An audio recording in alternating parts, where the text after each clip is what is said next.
राजस्थान की सियासी लड़ाई एक बार फिर दिलचस्प हो गई है। कल तक सचिन पायलट कांग्रेस के खिलाफ मोर्चा खोले हुए थे, लेकिन पायलट की जहाज अब लैंड कर गई है। दिल्ली में सचिन पायलट की राहुल गांधी और प्रियंका गांधी से मुलाकात के बाद उनकी कांग्रेस से नाराजगी दूर हो गई है।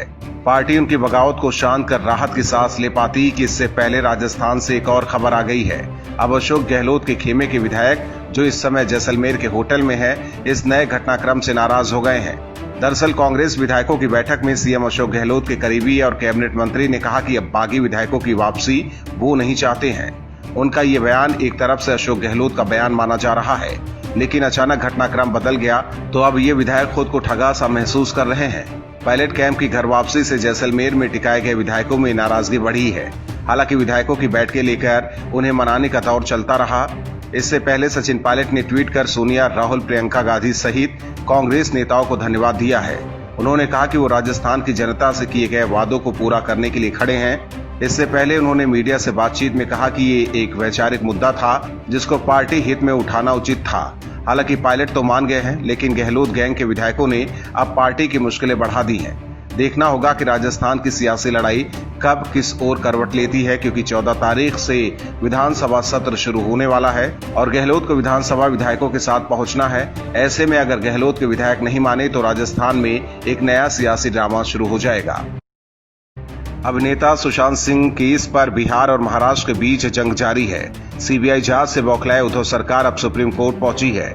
महाराष्ट्र सरकार ने सीबीआई जांच पर एतराज जाहिर किया है। दरअसल सुशांत सिंह राजपूत की मौत के मामले में रिया चक्रवर्ती की याचिकाओं पर सुप्रीम कोर्ट में सुनवाई हुई।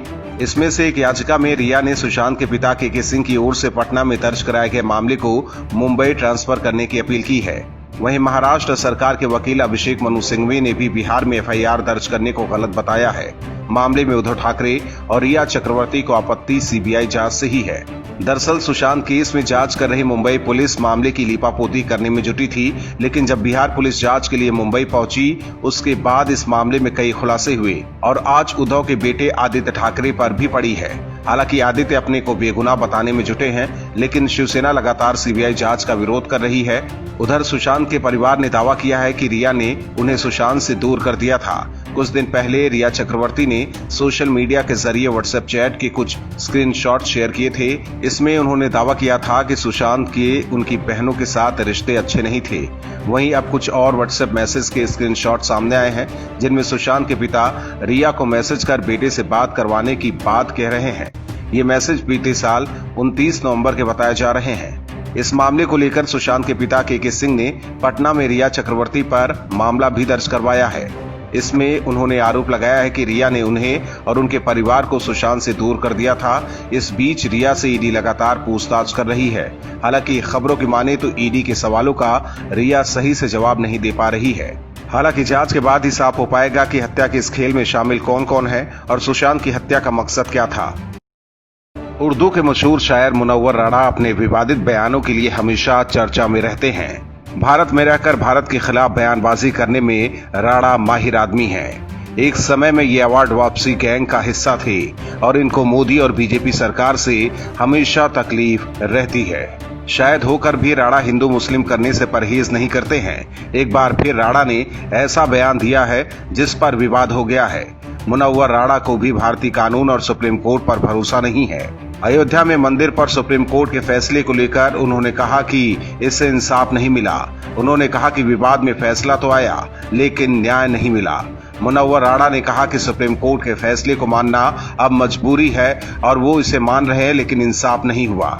शायर मुनव्वर राणा ने कहा कि वो दुखी हैं, खफा हैं। इतना ही नहीं, उन्होंने राम मंदिर पर आए फैसले को लेकर सुप्रीम कोर्ट के पूर्व मुख्य न्यायाधीश जस्टिस गोगोई और ऐसे बोबड़े के खिलाफ आपत्तिजनक शब्दों का इस्तेमाल भी किया। मुनव्वर राणा ने इसके साथ ही ये भी कहा कि भूमि पूजन में प्रधानमंत्री को नहीं आना चाहिए था। वहीं प्रधानमंत्री नरेंद्र मोदी को खत लिखकर मुनव्वर राणा ने मांग की है कि अयोध्या में दी गई जमीन पर राजा दशरथ के नाम से अस्पताल बनाया जाए। राणा के बयान पर बीजेपी ने उन पर निशाना साधा है। योगी सरकार में अल्पसंख्यक मामलों के मंत्री मोहसिन रजा ने कहा कि वो उस वक्त कहां थे जब सुप्रीम कोर्ट ने आपसी बातचीत से अयोध्या विवाद में हल लेकर आने को कहा था। मुनव्वर राणा तब कहां थे जब सरकार ने दोनों पक्षों को बातचीत से मसले का हल निकालने को कहा था। ये वही लोग हैं जो अंत तक ये कहते रहे कि सुप्रीम कोर्ट का फैसला चाहे जो होगा हम मानेंगे। अब जब राम मंदिर के निर्माण की शुरुआत हो गई है तो फैसले पर सवाल उठा रहे हैं। मोहसिन रजा ने आरोप लगाया कि समाजवादी पार्टी और कांग्रेस के शासन के दौरान ये लोग राजनीतिक मुशायरे किया करते थे, राजनीतिक पार्टियों से पैसे लेकर उनके पक्ष में माहौल बनाते हैं, इन्हें बोलने का कोई हक नहीं है। हालांकि राणा इससे पहले भी भारत विरोधी बयान देते रहे हैं, लेकिन इन पर कार्रवाई नहीं होती है। कांग्रेस के अंदर लगी सियासी आग बुझने का नाम नहीं ले रहा है। अभी मामला राजस्थान में सुलझा नहीं कि मणिपुर कांग्रेस में मतभेद की खबरें सामने आने लगी है। मणिपुर में कांग्रेस के 6 विधायकों ने विधानसभा अध्यक्ष को अपना इस्तीफा सौंप दिया है। पार्टी के विधायक ओ हेनरी सिंह ने इसका खुलासा किया है। ये सभी विधायक कांग्रेस के उन 8 विधायकों में शामिल हैं जो पार्टी व्हिप का उल्लंघन करते हुए विधानसभा के 1 दिवसीय सत्र में शामिल नहीं हुए थे। इस सत्र में बीजेपी की एन बीरेन सिंह सरकार ने विश्वास मत हासिल कर लिया था। इन विधायकों ने ओ बोबोबी सिंह के नेतृत्व में विश्वास की कमी का हवाला देते हुए कहा कि उनकी वजह से कांग्रेस राज्य में तब भी सरकार बनाने में विफल रही जब वो राज्य में अकेली सबसे बड़ी पार्टी थी। हेनरी सिंह ने कहा कि विधानसभा अध्यक्ष युमनम खेमचंद सिंह ने विधानसभा सत्र के बाद उन्हें बुलाया था और उनके इस्तीफे पत्र की जांच की। प्रदेश में भले ही विश्वास मत में सरकार की जीत पहले से ही निश्चित थी, लेकिन बेहद जरूरी सत्र में कांग्रेस के 8 विधायकों की गैर मौजूदगी ने मुख्यमंत्री के राजनीतिक दांव को दर्शाया है। 60 सदस्यों वाली विधानसभा में अध्यक्ष समेत मौजूदा विधायकों की संख्या 53 है।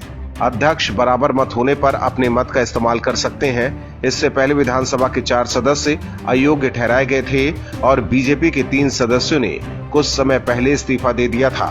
सत्तारूढ़ गठबंधन के पास अध्यक्ष समेत 29 विधायक जबकि कांग्रेस के पास 24 विधायक थे। इनमें से कांग्रेस के 8 विधायक सत्र में शामिल नहीं हुए। मणिपुर जैसे छोटे राज्यों में कांग्रेस के विधायकों का ऐसे इस्तीफा देना पार्टी नेतृत्व पर फिर सवाल खड़े कर रहे हैं। महाराष्ट्र में सुशांत पर सियासत रुकने का नाम नहीं ले रहा है। सुशांत के गुनाहगारों को सामने लाने के बजाय शिवसेना इस पर राजनीति करने में जुटी है। उद्धव सरकार पहले सुशांत मामले की जांच में भी रुचि नहीं दिखा रही थी और मामले को रफा दफा करने में जुटी थी। हालांकि बिहार सरकार की सिफारिश पर केंद्र ने जांच सीबीआई को सौंप दिया है, जिसके बाद उद्धव सरकार आग बबूला हो गई है। लिहाजा उद्धव के खास सांसद संजय राउत सुशांत के परिवार पर बेबुनियाद आरोप लगा रहे हैं। हालांकि राउत को ऐसी बयानबाजी महंगी पड़ रही है। सुशांत के चचेरे भाई नीरज सिंह राउत पर मानहानि का मुकदमा करेंगे। वहीं कांग्रेस नेता संजय निरुपम ने भी एक बार फिर शिवसेना और उद्धव ठाकरे पर हमला बोला है। निरुपम ने आरोप लगाया कि वो दिवंगत अभिनेता सुशांत सिंह राजपूत के परिवार के बारे में ऊंची बातें कर रहे हैं। निरुपम ने ये भी कहा है कि हर परिवार की कुछ कहानी होती है, शिवसेना वालों की भी है। राउत का नाम लिए बगैर निरुपम ने सुशांत डेथ मिस्ट्री हैशटैग के साथ ट्वीट किया।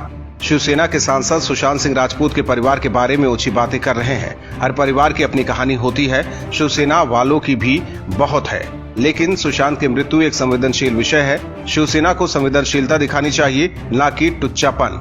दरअसल राउत ने ये भी दावा किया था कि सुशांत के अपने पिता के साथ मधुर संबंध नहीं थे। सुशांत को अपने पिता की दूसरी शादी स्वीकार नहीं थी। इसके बाद से ही राउत राजनीतिक पार्टियों के निशाने पर हैं। राजस्थान में जारी सियासी संग्राम में पायलट की घर वापसी हो गई है, लेकिन सवाल खड़े हो रहे हैं कि आखिर पायलट की इमरजेंसी लैंडिंग कैसे हुई है। बीते दिनों कांग्रेस के पूर्व अध्यक्ष राहुल गांधी और प्रियंका गांधी से क्या आश्वासन मिला कि पायलट सब कुछ भूलकर कांग्रेस में वापस आ गए हैं। आखिर कैसे पायलट निकम्मा और नकारा जैसे शब्दों को भूल गए हैं जो कभी गहलोत ने उनके लिए इस्तेमाल किए थे। हालांकि मुख्यमंत्री अशोक गहलोत के ताजा बयान के कई मायने निकाले जा रहे हैं और इसी से जोड़कर पायलट की वापसी को देखा जा रहा है। बीते दिनों सीएम गहलोत ने कहा कि वो जब तक जिंदा रहेंगे वो अभिभावक बने रहेंगे। साथ ही उन्होंने कहा कि विधायकों की नाराजगी दूर करना उनकी जिम्मेदारी है। जब पत्रकारों ने सीएम गहलोत से पूछा कि क्या आप 5 साल सरकार चलाएंगे, इस पर उन्होंने कहा कि राजस्थान में कांग्रेस पार्टी 5 साल सरकार चलाएगी। मैंने विधायकों से कहा है कि जब तक जिंदा रहूंगा आपका अभिभावक बनकर रहूंगा। उनके इस बयान के साथ ही अटकलें तेज हो गई हैं कि क्या सीएम गहलोत सीएम कुर्सी से विदा लेंगे, क्योंकि उन्होंने ये नहीं कहा कि वो 5 साल सरकार चलाएंगे, बल्कि उन्होंने ये कहा कि कांग्रेस 5 साल सरकार चलाएगी। सीएम गहलोत का ये बयान ऐसे समय में आया है जब पूर्व उप मुख्यमंत्री सचिन पायलट अपने समर्थक विधायकों के साथ करीब 1 महीने बाद जयपुर लौट रहे हैं। वहीं उप मुख्यमंत्री सचिन पायलट की कांग्रेस के पूर्व अध्यक्ष राहुल गांधी से मुलाकात और मामले के उचित समाधान के लिए 3 सदस्यीय समिति के गठन का फैसला होने के बाद पायलट मान गए हैं। सूत्रों के हवाले से खबर ये भी है कि अशोक गहलोत ने इस्तीफे की पेशकश की है। अब देखना होगा क्या आला कमान गहलोत का इस्तीफा स्वीकार करती है और राजस्थान में पायलट का राज आता है, और क्या इसी डील के तहत पायलट कांग्रेस में वापस आए हैं। हालांकि इन सब सवालों का जवाब अगले कुछ दिनों में मिलेगा। Bureau report, OMH news. और भी वीडियोस देखने के लिए चैनल को सब्सक्राइब करें और बेल आइकन को दबाएं।